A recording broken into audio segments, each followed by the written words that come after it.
የበለጠ ህይወትን ለእይታ በከፈትኩ ቁጥር የበለጠ ሰዎች አንተን ዝቅ ለማድረግና ለማንቋሸሽ ይሞክራሉ። ይህ ተፈጥሯዊ ቢሆን የሰው ልጅ ባህሪ ነው። ነገር ግን ተደብቀህና ከሰዎች እይታ ጠፍተህ ስትሰራ የራሱ የሆነ ኃይል አለው። ማናቸውም እንዳያገኙ አድርገህና በሚስጥር የነገው ማንነት ላይ ስትሰራ ከሰዎች የሚመጣብን የምቀኝነት ባህሪ ከመገላገል ባሻገር የራሱ የሆነ በጣም ደስ የሚልና ኃይል የሚሰጥ ስሜት አለ። ምክንያቱም ራስ ላይ ሰርተና ተለውጠ ስትመለስ እድገትህ ሁሉንም እንደሚያንቀጠቅጣቸውና እንደሚያንበረክካቸው ታውቃለህ። የሚያስቀው ነገር ግን ሁሉም ስላንተ ሲያወሩና ባንተ ለውጥ ግራ ሲጋቡ አንተ ምንም ግድ አይሰጥክም። ምክንያቱም በዛ ጨለማና ብቸኝነት ውስጥ ከአንተ ሀሳብ ውጪ የማንም ማተር እንደማያደርግ ተምረክ ስለምትወጣ ቀጥታ እንዴት በትክክል ጠፍተህና ተለውጠክ መምጣት እንዳለብክ እንመልከት። እኔ ለእናንተ በቀላሉ በሚገባችሁና በምትረዱት መንገድ ለማድረግ ፕሮሰሱን በሶስት መንገድ ከፍየዋለሁ። እንዴት እንጥፋ፣ በጨለማ ውስጥ ምን እናድርግ፣ እንዴት እንመለስ የሚል። ከነዚህ ስቴፖች ውስጥ አንዱንም እንድትዘሉና እንድታበላሹ አልፈቅድም። ምክንያቱም ያልኳችሁን ሙሉ በሙሉ ሳታረጉ እንደሚሰራ ላረጋግጥላችሁ ስለማልችል። በተጨማሪም ከክብር ይልቅ ጸጸትን ይዞባችሁ ስለሚመጣ በተለይ የመጨረሻውን ስቴፕ ሳትረዱ መቅረት። እንዴት ከሰዎች እይታ እንጥፋ? አንደኛና በመጥፋት ሂደት ላይ አጽንኦት ሰጥቼ እንድታረጉት የማስጠነቅቃችሁ ነገር አፋችሁን ዝጉ። ብዙዎቻችሁ ከምታውቁት በላይ እያስገመታችሁና እየካዳችሁ ያለው የራሳችሁ አፍ ነው። ከምነግራችሁ በላይ ልትቆጣጠሩት ይገባል። ከዚህ በኋላ ስለ ህይወታችሁ ወይም ስለምታደርጉት ነገር ለማንም ሰው ትንፍሽ አትሉ። ይህ ቤተሰቦቻችሁን፣ ጓደኞቻችሁንና የስራ ወይም የትምህርት ቤት ጓደኞቻችሁን ያጠቃልላል። መጀመሪያ አካባቢ አፋችሁን መቆጣጠር በጣም ይከብዳችኋል። እስክትለምዱትም ጊዜ የሚወስድ ነገር ነው። ምክንያቱም በተፈጥሮ ያገኘነውን ምንም አይነት መረጃ የማጋራት ልምድ አለ። ለዘራችን የመትረፍ ህልውና ሲባል በውስጣችን ኮድ የተደረገ አመለው። ነገር ግን በአግባቡ መሶር ከፈለግን ልንፋለመውና ልናሸንፈው ይገባል። ሀሳቦችን ከአፍ ሳይወጡ ቀድመ መያዝን መልመድ አለብን። በዛ ጨለማ ውስጥ እንዳሻ ተንቀሳቅሰንና አሸንፈ ለመውጣት ለሁሉም ሰው እንቆቅልሽ መሆን መቻል አለብን። ሁለተኛ፣ ስለ ራስ ሀሳብ ብቻ ተጨነቅ። ማንም ሰው ማተር አያረግም። ከዚህ በኋላ ለመጥፋትና ተደብቆ ለመቆየት አይምሮህን በድጋሚ ፕሮግራም ልታደርገው ይገባል። ሰዎች ስላንተ ስለሚያስቡት ነገር መጨነቅ ማቆም አለብን። ሲጀምር ማናቸውም ስላንተ ግድ አይሰጣቸውም። ችግሩ ግን አንተ ራስህ እነሱ ላንተ ግድ እንደሚሰጣቸው አድርገህ ነው የምታስበው። ይህ ደግሞ አብዛኛው የምታደርገውን ድርጊት ይቆጣጠርብሃል። እናም ሰው ምን ይለኛል ብሎ የሚጨነቀው ማንነትህን ልትገለው ይገባል። ማድረግ ያለብህ በውስጥ አንድ ሰው መፍጠር ነው። ያ ሰው ደግሞ አንተ ነህ። ያ ሰው ስላንተ ስለሚያስበው ነገር ብቻ ራስን አስጨንቀው። እናም የዛ ሰው ሀሳብ ብቻ ነው ማተር የሚያደርገው። በራስህ ትኮራበታለህ። ባደረግከው ነገርስ ደስተኛ ነህ? አየህ፣ ሰዎች በሚያስቡት ነው ብዙዎቻችን እየተመራን ያለ ነው። አንተ ግን ይህን በጥሰህ መውጣት አለብህ። በዚህም ራስን የሰዎች አሻንጉሊት ከመሆን ታድነዋለህ። አውቃለሁ ይህ ቀላል ተግባር አይደለም። ልምምድና ድግግሞሽ ይጠይቃል። ሶስተኛ፣ እቅዶችን ደብቅ። በዚህ ጉዞ ብዙ የሚያጓጉ እቅዶችን ትነድፋለህ። በዚህም በጣም ደስ ይልና በዙሪያ ላሉ ሰዎች እቅዶችን ማጋራት ያምራል። በጭራሽ እንዳታረግ። እቅዶችን እንደ ሀብት ሳጥን ቁልፍ በአንገት አንጠልጥላቸው። በቀጥታ ሳይሆን ማንም ሰው እንዳያቸው ለማለት ያለው። እንደዚህ አድርገህ አስበው። ማንኛውም ከእቅድ አምልጣ የምትወጣ ሚስጥር እቅድ የሚሳካበትን እድል በ5% ትቀንሷለች። ይህም የሚሆነው ድብቁ አእምሮ ክፍልህ ወይም ሰብኮንሽስ ማይንድክ የተወራን ነገርና እውነታን መለየት አይችልም። በዚህም ያወራትን ነገር እንዳለ እንዳሳካውና እንዳገኘው አድርጎ በማሰብ አንተን የሚያታልልና እንዳትለፋበት ያደርጋል።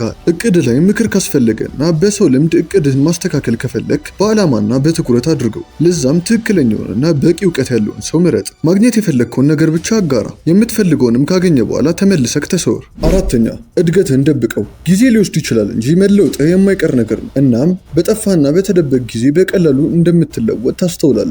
ግን ማንም እንዲያዩ አትፍቀድ። በስፖርት የተለወጠውን የሰውነት ቅርጽህን አታሳይ። የተሻሻለውን ገቢህንና ካፒታልህንም አታሳይ። ወይም በልፋትና በልምምድ ያመጣቸውን ክህሎቶች አታሳይ። በደንብ ማደግና መለውጥ ላይ ብቻ አተኩር። የመጥፋት ጥቅሙ የሚታየው ሙሉ ለሙሉ ሲለውጥክ ነው። የለውጥ መሃል ላይ ግን ወደኋላ መመለስ ሁሉንም ልፋትን ያጠፋውና ከአዲስ እንድጀምር ያደርጋል። ያለህን ለውጥ ለሰዎች እንድታጋራ የሚገፋ ስሜት ይመጣል። ግን ሰዓቱ አሁን አይደለም። ራስን ተቆጣጠረውና ለውጦችን ለጊዜው ለራስህ ያዛቸው። ጊዜው ሲደርስና ሌላ ሰው ሆነን ሁላችንም ከጨለማው ስለምንወጣ ላይክ እና ሰብስክራይብ በማድረግ የዚህ ጉዞ አንድ አባሉ።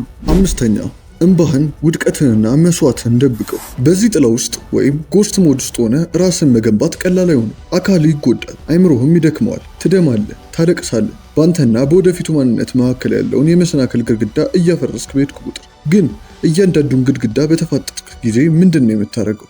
ጓደኛ ጋር ሄደ ማማረር ወይም እንዲያጽናኑና እንዲያባብሉ ቤተሰቦች ጋር መሄድ?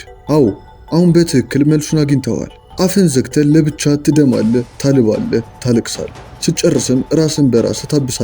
ማንም እንዲደርስልህ አትፈልግም። ለብቻ በጨለማ ውስጥ ትፋለማለህ።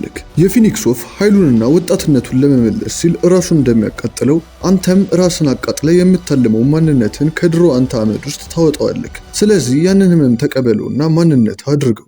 አሁን ራሳችንን ለመለወጥ ዝግጁ ነን። አንደኛ፣ ዓላማዎችህን ምረጥ። ምንድነው የምትለውጠው? በዚህ ፕሮሰስ ውስጥ የሆነ ነገር መሆን ከፈለክ ያ የሆነ ነገር ምንድነው የሚለው ማወቅ አለብህ። ለይተህና ስፔሲፊክ አድርገህም አስቀምጠው። ምንድነው መገንባት የፈለግከው? በጣም ጡንቻ ያለው ቀልጣፋና የሚያምር ሰውነት መገንባት? ዝም ብሎ ገንዘብ የሚያመርት ቢዝነስ መጀመር? ምንም ይሁን ምን የምትፈልገውን ነገር ጥርት አድርገህ ልታውቀው ይገባል። ከዛም ጻፈውና ሁሌ ልታዩ የምትችለው ቦታ ላይ አስቀምጠው። ግን አስታውስ፣ ከአንተ ውጪ ማንም ሊያየው አይገባም። ሁለተኛ፣ ህይወትህን ህልምህን በምታሳካበት ነገር ክበበው። ከእንቅልፍ ከተነሳበት ሰከንድ ጀምሮ የምታደርገው እያንዳንዱ ነገር ወደ ጎልህ እንዲመራ የታቀደ ይሁን። ከጎልህ ሱስ ያዘ።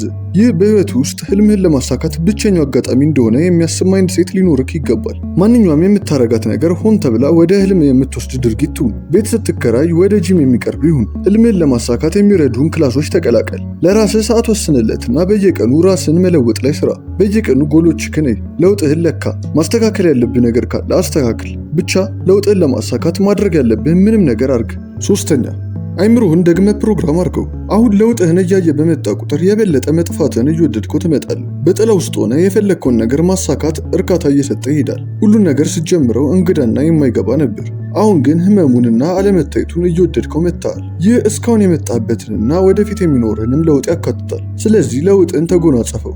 የራስ አንድ አካል አድርገህ ተቀበለው። ለውጥ ከተጠናቀቀና የፈለግከውን ካሳካ በኋላ ተመልሰ መውጣት ትችላለህ። ግን በእውነቱ በዚህ ፕሮሰስ ውስጥ አልፈክ ስትመጣ የሆነ አስደናቂ ነገር ይፈጠራል። ተመልሰ በማህበረሰብ ውስጥ ለመታየት መሞከር የማያስፈልግ ነገር እንደሆነ ትረዳለህ። በስትክክል ያልኩን ነገር አድርገህ ከተለወጥክ ተመልሶ ስለመታየት ግድ አይሰጥክ። ምክንያቱም ከጥላው ጋር አንድ ሆነሃል። በዛ ግርዶሽ ውስጥ ሰላምን አግኝተሃል። ከዚህም በኋላ ትልልቅ ግቦችን ትመታለህ። ለሰዎችም እንቆቅልሽ ሆነክ ትቀራለህ። እነሱ አንተን ለመፍታት ሲጣጣሩ አንተ ግን ህልምን እያሳደድክ ትኖራለህ።